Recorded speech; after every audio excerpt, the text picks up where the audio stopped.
Then we've got a Batman #1. You always got it. There's 4 or 5 Batman #1s in this auction, but this is the nicest one. This is a 3.5, already over 100,000. You can see it's at 108,000 already. I'll track that one. Now let's take a look at this Batman. We had a Batman #1 and a 3.5.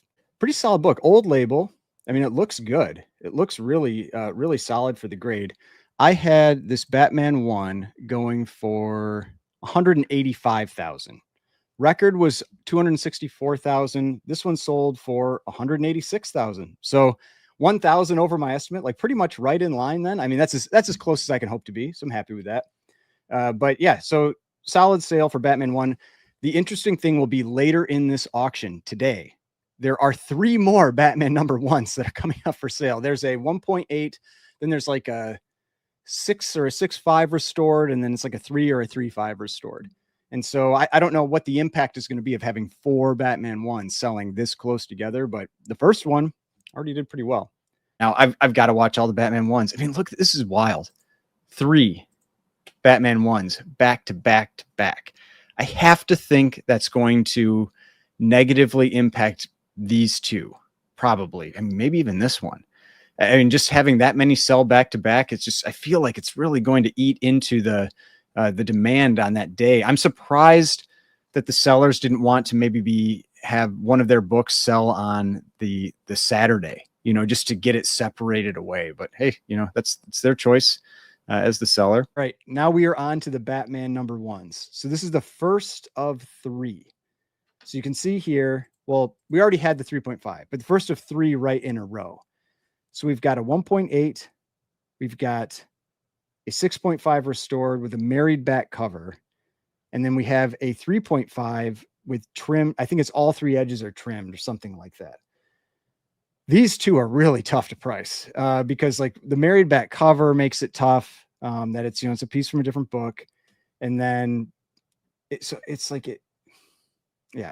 And then we've got the trimmed edges, which I know some people really don't like trimming. So it can be tricky. And now let's see, the 1.8 went for 84,000. That feels low. Let's see. What did I? Oh yeah. I think somebody stole that book.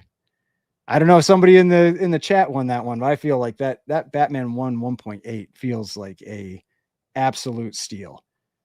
Now, and again, that could also be part of this, like 4 of them selling in the same auction. I mean, that is, I don't know. It's just a lot of Batman 1. I think that's the most Batman 1s I've ever seen in a single auction, but 84,000, I had it going for 125. Its prior record was 180. And it's not even like it's like a brittle or slightly brittle pages or anything. Like it's creamed off white. It's like very respectable page quality, a nice looking copy. And let's take a look at the back cover. Yeah, like solid looking copy. I don't know. I think 84,000 was a steal of a buy for that book.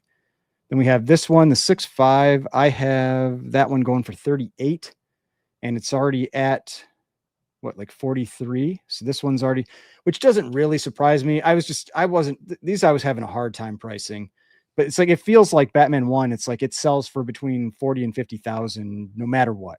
Like, it's like no matter what, no matter how, like if it's restored, the low end is going to be between 40 and 50. And I should have just gone with my gut on that, because that's what I've just always seen. And it looks like that's what this one's going to do. It'll be interesting to see what this one does then, if that one follows that same trend.